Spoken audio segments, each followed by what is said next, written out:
Hey everybody, how are you doing? My camera doesn't look like it's working as well as it usually does. Oh, I understand why. I'm not using the same camera. That's kind of a bummer. Oh, well, can you all hear me okay? Hopefully you can hear me. Hope so.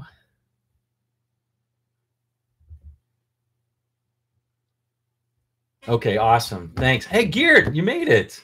So it's good to say hello to everybody. Matt, hi. I'm doing great. I hope you're doing great. Ozman, 5151. My Thanksgiving was fab. Yours good? I hope so. Geert, yeah, awesome that you could make it. And I'm sorry about the camera. Clearly, it's using my regular computer camera and not my better camera. So hopefully that won't screw it up too much. Let's see who else is on. TBA, hey, how you doing? Good to see you. Okay, well, let's talk about a few things for picking. So the idea here was to talk about picking control. And, you know, when you see, I was listening to, I know not everybody here is a fan of this guy, but I was listening to one of my favorite players, Andy Timmons, the other day, and I was trying to emulate what he was doing. And, you know, he's playing a lot of slippery stuff. And I'm going to play horribly here, but I'll try and kind of emulate it a little bit.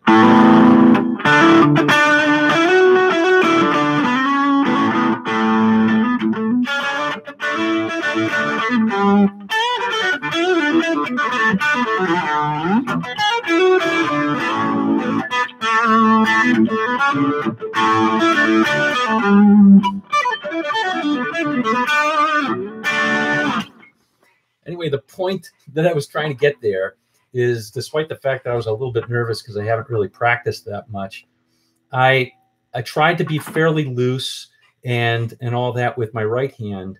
And a lot of the picking stuff that was going on with a lot of his fast runs and my fast runs as well is really kind of automatic because of the pick control that I have. Now, I played it kind of sloppy right there. The lines like,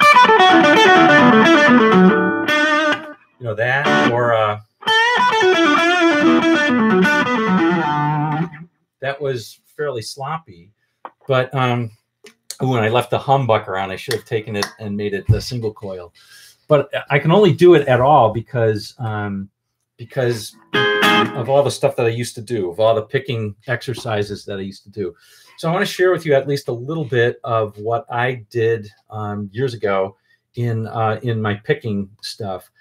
What I first want to say to everybody here, I'll kind of raise my seat here a little bit, is that I pick in a somewhat unorthodox way. That I, like George Benson, I backward angle my pick, okay? When I'm playing fast runs, like Eddie Van Halen does this too. Most people forward angle, and that's what's taught to people, is to forward angle primarily. John Petrucci does both. So I don't really care about that. Probably if I went to music school, they tried to unlearn me of all the bad habits and stuff. That never happened. The nuns never, wrapped my knuckles. But what I did do was, I feel like I can pick well enough to do the things musically that I want to do, either to get my ideas out or to play the music that I like. Like, you know, I'm sure some of you have seen the video, Mama Let Him Play. I more or less pulled that off. That's pretty hard picking. If you look in my older videos, there's other things that are fairly difficult picking. And I want to share with you at least some of the ideas that I've had from myself and others on some of these. So that's why I wanted to talk a little bit. All right. And if you have any questions, I'll try to keep looking down and all that. And I'd love to get your ideas for that sort of thing as well. So let's see. The first thing is just kind of like advice. Okay. It's not really an exercise. This is when I first started, I used to play, you know, I listened to guys like Van Halen. I listened to guys like Frampton. I was always into that. And Jimmy Page. And they did a lot of hammer-ons and pull-offs. And I liked that. I liked to play fast. I tried to play fast. And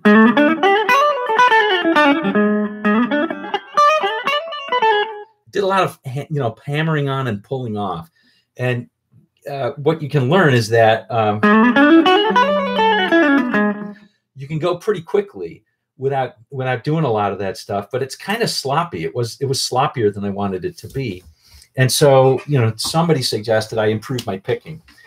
So I'm not saying this was fun, but what I did was I tried to say, okay, I'm never going to do any of those hammer-ons, pull-offs at all for like an extended period of time. For me, it was about 3 months. And so for a line like this, I would have to play. I'd have to pick every note. And if I wanted to make it fast, I had to pick it. I said to myself, I just have to pick it. And I didn't use any hammer-ons and pull-offs, zero. If I was learning somebody else's solo, I had to learn it in a way that would make it sound okay picking it. And to make myself not go crazy during that time, I primarily played Steve Howe, who does an awful lot of picking and very little hammering on and pulling off, at least in many of his songs. So that's just kind of if you have the discipline to do that, for me, that was a huge breakthrough, was just to say, set aside a significant amount of time and don't hammer on, don't pull off ever. And then after a while, it came back. So that's one thing you can try. Another thing that's very, very helpful that everybody's going to tell you is to use a metronome and go very, very slowly and listen to your articulation and get that left and right hand synced up.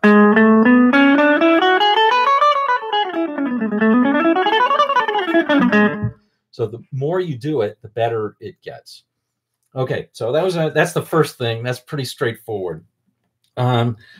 The second thing is, for many of us older players, I think that this is a great exercise anyway, and that is to do something where you're playing a single scale moving up the neck and moving down the neck. And let me show you what that is. The simplest one, and again, you're going to pick every one of these notes. Probably the simplest one is the minor pentatonic. Right? So, you just pick every one of those notes, then you move up one, then you move up one, then you move up one, you go all the way up to the top, then you come all the way back down. And that gives you a couple of good things. One is you're just getting practice picking. That's just getting practice picking, doing it over and over. Hey, hey, Dave, happy Hanukkah to you too. Thanks. I'm going to a Hanukkah party tonight. Be a lot of fun.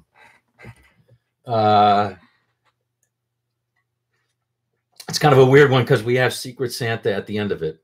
But, one of those mixed things where everybody celebrates everything. So it's all fun.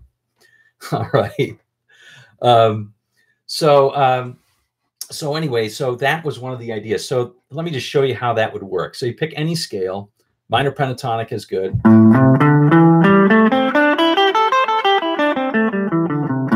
And then you move up one. And that one's okay.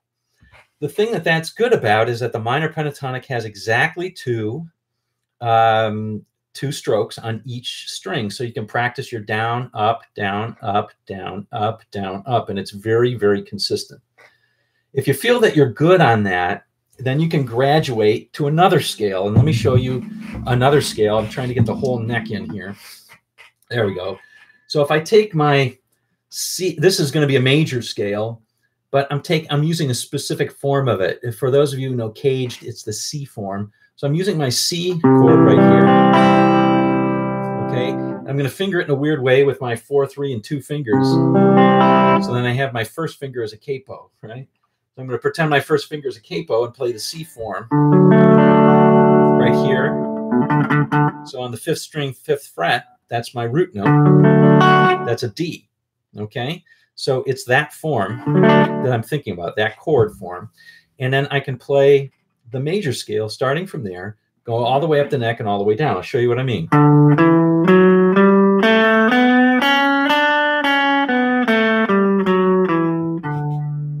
Right? So that's it right there.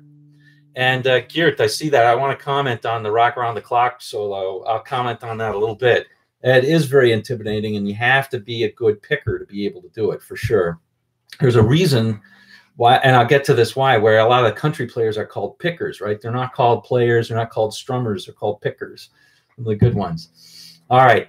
So if we have that format, and I've done other lessons on this, but I should probably do a more formal lesson with tabs and stuff.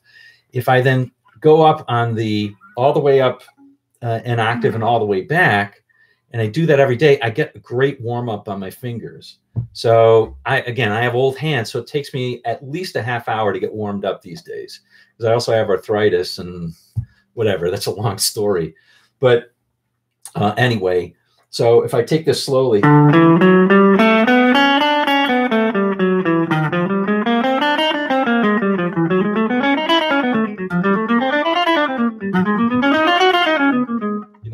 And you just kind of can go all the way up, and you get all the way up here, all the way up to the D up here, and then you descend.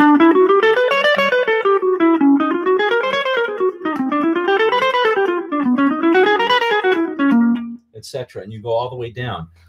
What's good about this exercise is twofold. One, it's a great warm-up. Threefold. Two, it gets you used to that shape in the scale. It's not very musical. It's not very fun. But it also, unlike the minor pentatonic, it has different numbers of picks on different strings. So it gets your brain different, thinking about alternating picking across strings and so forth. So for example, I'll play it up here, which is an E scale. So this one just has one note on the string. This one has three. This has two. And this has two.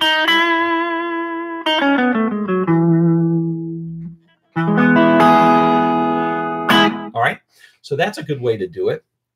You can do any scale. I found that for me, again, another breakthrough was somebody showing me a version of a whole tone scale and doing that all the way up and down the neck.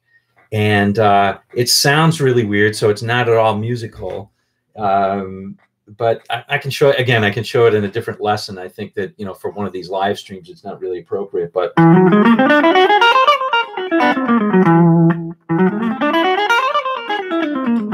think that's it. Yeah. And it's got a weird sound, but you have to really struggle to pick every one of those notes. And when you're doing it, you're struggling with memorizing the pattern and what that scale pattern is. And it's a foreign sound, so it doesn't make sense to you. But getting it all together and syncing that makes a big difference. At least it did for me with my right hand, syncing up my right and left hand. So those are some ideas. So also with the scalar ideas, again, these are all just kind of things that you can do with scales. You can do vertical patterns. So one of the patterns that I will do sometimes is playing 4 notes and then playing 4 notes with 1 up and so forth, like this. Or, I'm sorry, 3.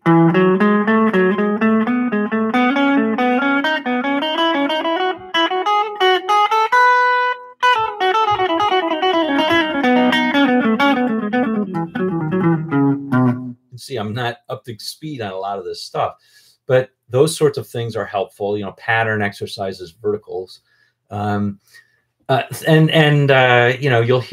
occasionally you'll hear people just play those in their solos, right? The most common one is this one.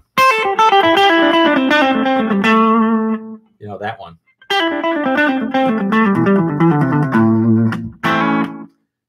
You hear that triplet lick all the time.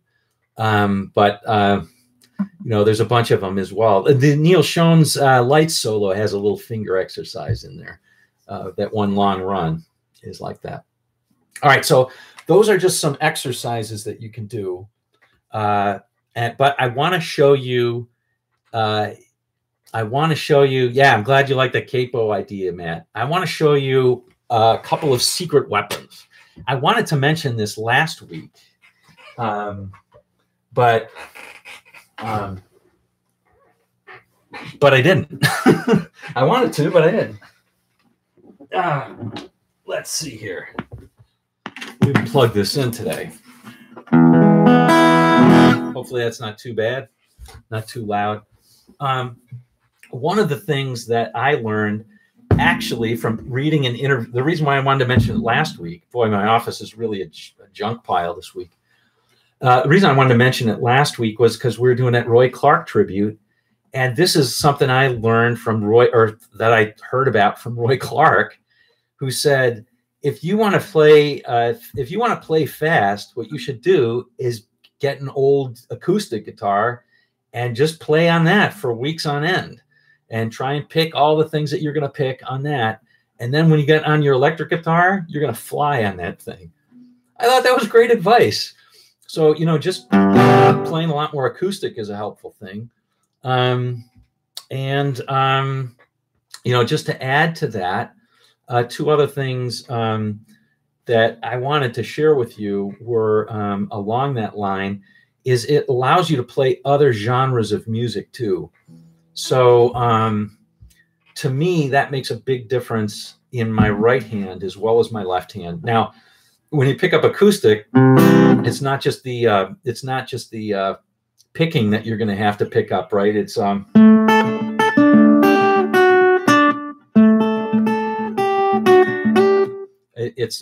finger picking as well, but I don't want to talk about that today.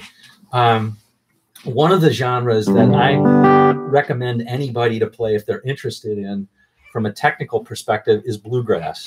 And if you learn bluegrass, you'll learn that the name of the game in bluegrass is to play fiddle tunes. And so, you know, if you're playing fiddle tunes like Red-Haired Boy,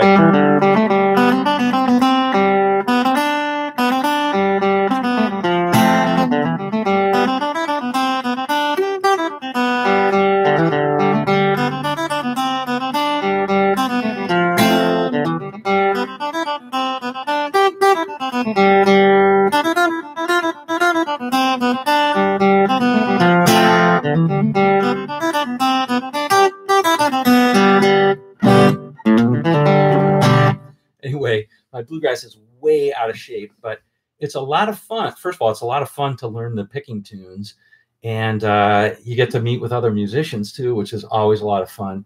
But because those fiddle tunes are all picked, because otherwise you're not going to get the volume that you need. So you have to pick them. And in order to play them at a speed of, like, if you want to hang with a fiddler or a banjo player or a mandolin player, you got to practice. So, or you got to drop a lot of notes, and you know, those are your choices. But you listen to guys like Doc Watson, who's my personal favorite, or Tony Rice, Norman Blake. They play really hard, and they're playing fast. I mean, the modern guys, they play super fast now, and that's the name of the game, is technique. But if you listen to Doc Watson, he's got that bell-like tone, and that's the second thing, and it's loud too.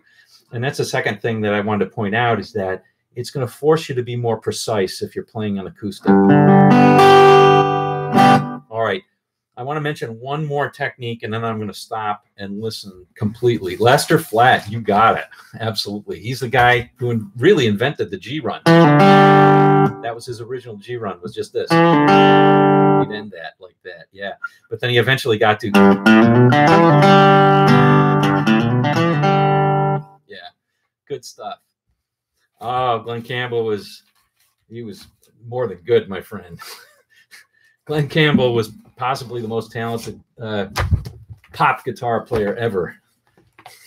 I laugh when I hear guys talking about how great, you know, some of these metal guys are, and they're fine. They really are. But, you know, listen to Jerry Reed, Glenn Campbell, Roy. Those guys could play. All right.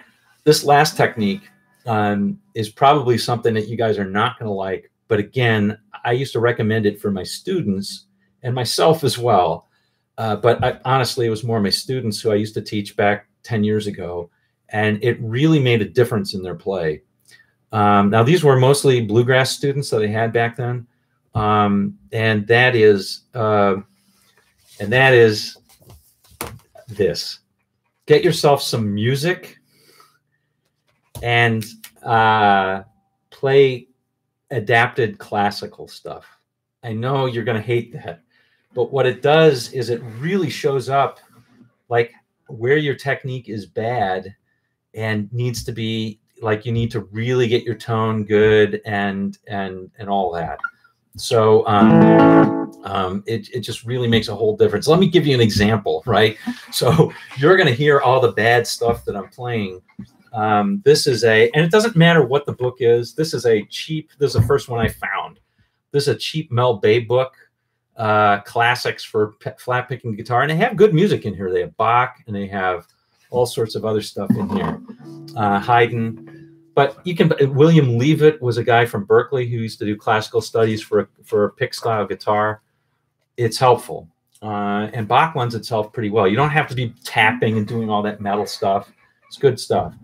This one is a minuet, and I'm going to, again, be your guinea pig here and just play this and let you hear how I can mess up here. So this is plus I can't read it so well, but I'm just going to try and sight read it, and you'll hear all the mistakes I'm making. I'll try and play it somewhat slowly if I can. So.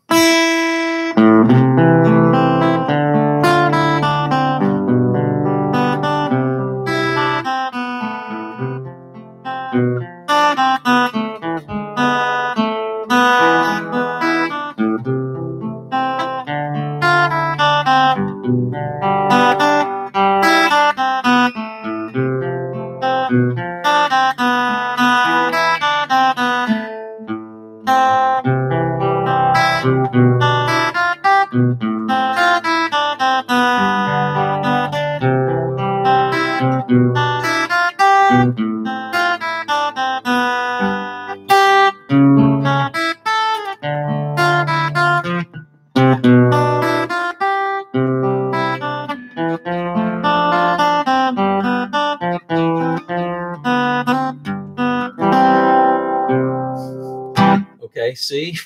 Now, it's not just the technical mistakes that I made, but it's also the tone mistakes that I make. So, for example, something like this. I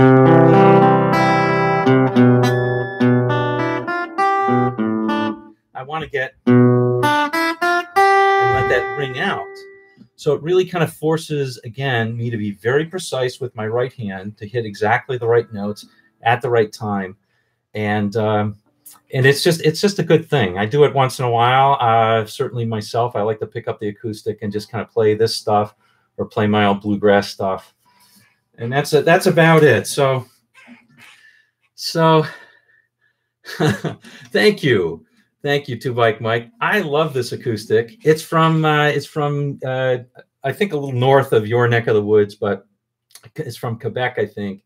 But this is a Seagull. So same folks who make Godin guitars make Seagull, and it's definitely a no frills thing. I mean, look at this. It's a folk style, so it's a little bit smaller and very comfortable guitar. I was using dreadnoughts forever, and they're just too big. They're uncomfortable for me now. So I played in a. I'll tell you, here's part of my training. I played with another guy for a while. We kind of decided that we weren't going to be compatible as musicians, but we played for a while, and I found that I was always much, much louder than he was when I soloed. He couldn't be heard by anybody.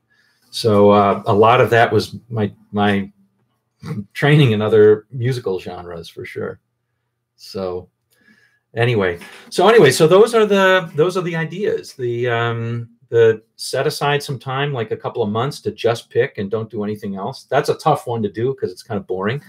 Those finger exercises, the scale exercises that we were talking about, going up and down horizontally, and then also vertically, and then trying out different scales. You can try minor pentatonic. You can try the major scale. The one that I like is the C position major scale. That one really works well. And then if you really are adventurous, you can try an exotic scale like a whole tone scale. And the advantage of that is that it gives you lots of different possibilities for two and three string note combinations on every string. So your picking hand has to be in sync with that, and that makes a difference. And then the other bits of advice were pick up your acoustic and use that, and when you go back to the electric, it's going to sound easy. And then try other genres. Try blue. The two that I like to say to people: try bluegrass, try classical. I know that's not so easy because it's hard to find the books, but places like Mel Bay or they'll have them, right? And it doesn't need to be anything great. It could just be something really simple, but it'll make you play very precisely. Another great one is like the Bakersfield sound, like Hot Rod Lincoln type stuff. Bill Kirchen or Kirkin. I don't know how to pronounce his name, but oh man, I mean, listen to Hot Rod Lincoln. He's a great player, unbelievable. But if you pick up on some of that Bakersfield sound, that was like from the 60s, 70s, good stuff. All right, let me come up back. Randy Rhoads was classically trained. Yeah, well, he was. But again, I want to emphasize, it's not for the right hand. It's not to learn classical guitar. It's pick up something that's going to force you to play with classical with a pick. And I'm not talking about tapping and all that kind of weird stuff that people do. You know, Hendrix, Van Halen does that classical type of thing, and a lot of people do Bach doing the tapping stuff. But it does force you to do different rhythms as well. So triplets and fifthlets and all kinds of stuff, not just straight eights. So it's all good stuff. Yeah. Randy Rhoads. Hey, David. Hi. How are you? Good to see you on. Question: when I watch the replay, any advice on improving accuracy when picking arpeggiating a chord? I often skip strings. Yeah. So Garrett, that's a great question. I would say, again, play it slowly and pick music that is like this song that I did, which is a minuet from Johann Quantz. That's one that forces you to play every string. It's going across a lot of these. So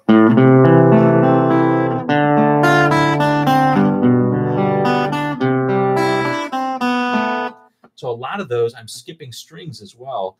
And in order to play that nice and clear and to play the right ones, you know, it takes a lot of, it doesn't look like it, but it takes a lot of pick dexterity, really hitting the right strings.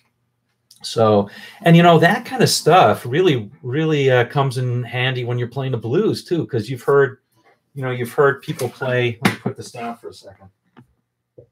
You've heard people play, you know, blues lines like. Let me put a little distortion on this, like this.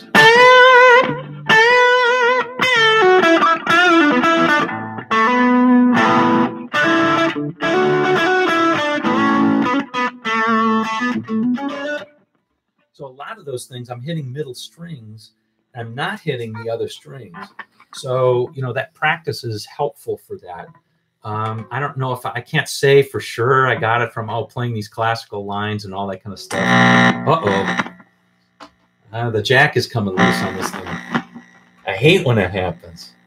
All right. Well, anyway, I have to take care of that. But I can't say for sure whether I got it from playing those classical lines. But you know, there is a lot of string skipping in classical music, so that's helpful for that. It's really helpful for that. Yeah. So it's a great question.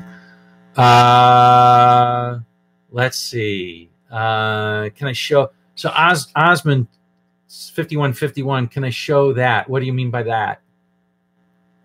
I'll move on to the next one. Do you happen to have any advice when people like me sometimes have the fingers too far away from the board when trying to do riffs? You mean your right hand or your left hand? I don't know. Too far away from the fretboard. I'm not sure what you're talking about there. Let me see. I'll plug this back in. Hopefully it's I'll fix that up later. So I don't know, you know, the whole thing with the right hand, at least for me, if you're going to be playing a lot of the styles that we're playing, right? It's obviously classical is much tighter. And some styles are very tight. If you're playing metal, you have to be pretty tight. But I think with a lot of styles, you have to be pretty loose. So, yeah, I don't know. I'm not sure which hand you're talking about. Too close, too far. Oh, okay. Can I show the whole tone scale? Sure. Let me try and show that whole tone scale. So the whole tone scale is I'm going to start it. So if anybody knows a diminished scale, I like to think of a diminished scale as an arrow pointing this way. So it's in minor thirds. You see how I'm moving this way vertically? With the whole tone scale, I go the other way. Okay, and I'm going to start on the fifth, and each tone or each note in the whole tone scale is exactly one whole tone apart. So if you're going to play a whole tone scale on a single string, for example, I'll start it from right here, which is the 2nd fret. It's up 2 frets.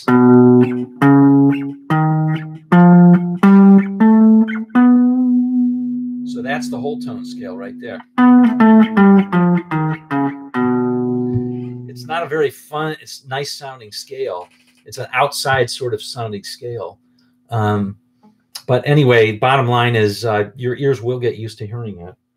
And then if we start it and I play it in this position right here, the one I know the best is the one that's in where you start on a note on the 5th string, and you'll play 1 note up. Okay, and then I'm going to do the same thing, but just 1 fret this way on the next string. And then 1 fret this way again on the next string.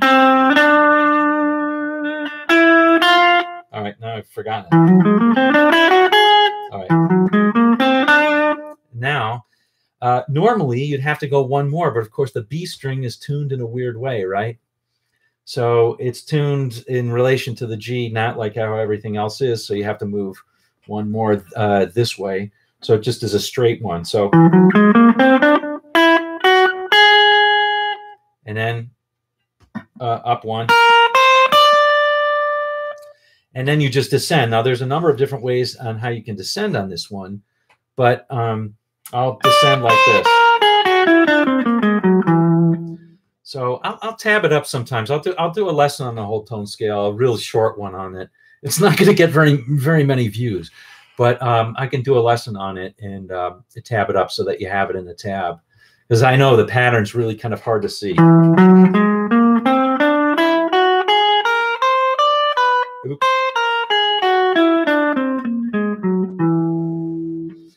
But it's actually an interesting scale to use as connecting if you want an outside sound, not to play the whole scale, but to play certain parts of it and just kind of move up and down on the neck. It sounds like you, as long as you land on the right place, it's okay.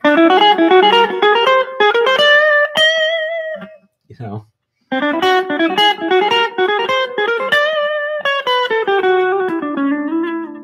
Anyway. If you're going from one to another, it's often a decent transition scale. Learn how to play with it. All right. Sometimes when pressing a fret somewhere, my other fingers pop up. I like to see my. Oh, I see what you're saying. So you press on one, and then your other fingers kind of pop up. Let me think about that one. Okay, I'll think about that when I'll put something in the comments. Nothing immediately is coming to mind. You know, sometimes it's actually a good thing to have your fingers like be able to do that, so you can get them. You know, so you get everything sounds kind of clear when you're playing a note. But yeah, I haven't had students with that problem lately. I know I had some in the past, but I can't remember offhand what we tried to do. So, and it's been so long since I had that problem, or maybe I still have it. I don't know. But since I remember caring about that problem when I must have been young. All right. So anyway, good questions all.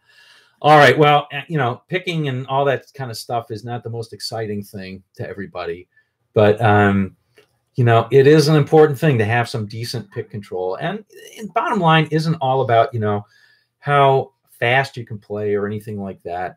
It's really, although, you know, learning how to pick better will help you play faster, no question about it. But it's really about being able to make the music come out of your fingers that's in your head. And as long as you can do that, then it doesn't matter like how fast you're playing or whatever. But this is just going to give you a little more control over your instrument to be able to do that. And the only danger I would say is, you know, if you're doing these scales all the time, I had to struggle when I was in my late teens to stop playing scales. When I got up to solo, I play scales basically. I mean, of course I didn't, but those were my ideas. My ideals were all things like, you know, and nobody really wants to hear that. You know, wow, I was playing fast, and other band members were like, whoa, but nobody's really into it. So, you know, who likes to hear a guitar exercise besides us? So that's about it. All right. Yeah, definitely pick up a metronome. We mentioned that. Metronomes are helpful. Metronomes are helpful for sure. Okay, everybody. Thanks for sharing your Sunday with me. I'll make sure I have the correct webcam hooked up next time. I don't know how this one got hooked up. And that's about it. All right. Well, we'll see you on down the road. And I'll just kind of read your comments before I head out. But thanks again, everybody, for showing up today. Meaning that Larry Carlton never learned to play any scales. Is that even possible to be as proficient as he is without knowing any theory? No, it's not. And I think to say he never learned any scales is probably wrong. Clearly, he knows how to play modally, which means he at least knows the major scale. Clearly, he knows certain arpeggios. He knows a flat fifth, minor 7 flat fifth arpeggio. Guarantee he knows that because I've heard him play it. The main thing with Larry Carlton is that he started seeing things in terms of triads and superpositions of triads, was how he said he made some of his breakthroughs. And that's a very classical sort of jazz idea, is thinking about things in terms of triads and putting a triad on top of a triad to give you an extension on a chord. But he, does he know the blues scale? Of course he does. Anybody who tells you otherwise is just, now, Larry Carlton, does he mostly play by ears? I can't imagine that he is not, that he's thinking, okay, now I'm playing this scale, now I'm playing that scale. I don't think he thinks that way. I think he thinks in motifs. He has a musical idea, he plays it, and he's got so much familiarity with the fretboard that he can just, I've heard him explain this. He'll say, okay, I'll play this. I like how that sounded. Let me repeat that. And he'll repeat it. And then he said, well, let me repeat it, but now let me play it over that other chord. And I'll play the same idea over that chord. And he'll do it, because his ears are that good. So, but occasionally he'll say, okay, now I'm going to put in a blues lick here. And, so he must know the scale. All right. That's a great question. I mean, Larry Carlton is, I hate to say favorite guitar players, but if I had to pick one, he might be it. I just love his playing. I always have. He was a big influence when I was in my late teens, when I heard him play and then heard him talking about stuff. It's just great player, great player. If you can, pick up the stuff from that he did in the 70s from, I think, My Father's Place is what it's called. Just some unbelievable things in that. BP Blues. And there's something I think just called The Blues, which is just incredible. He sings some, and he's not the greatest singer, but he's playing with some really good bandmates too. And it's all improvised stuff. He's playing improvised solos. I mean, he's just incredible. Pick it up. All right, gang. We'll see you around. Thanks again for coming in and sharing the Sunday. Oh, we got one more here. Citizen B. You're very welcome, Sylvanus. Play major, minor, pentatonic, etc. But I don't know what scale or scales I'm playing. I just play, and my fingers kind of know what mostly will fit. Yeah, that's good. That's great.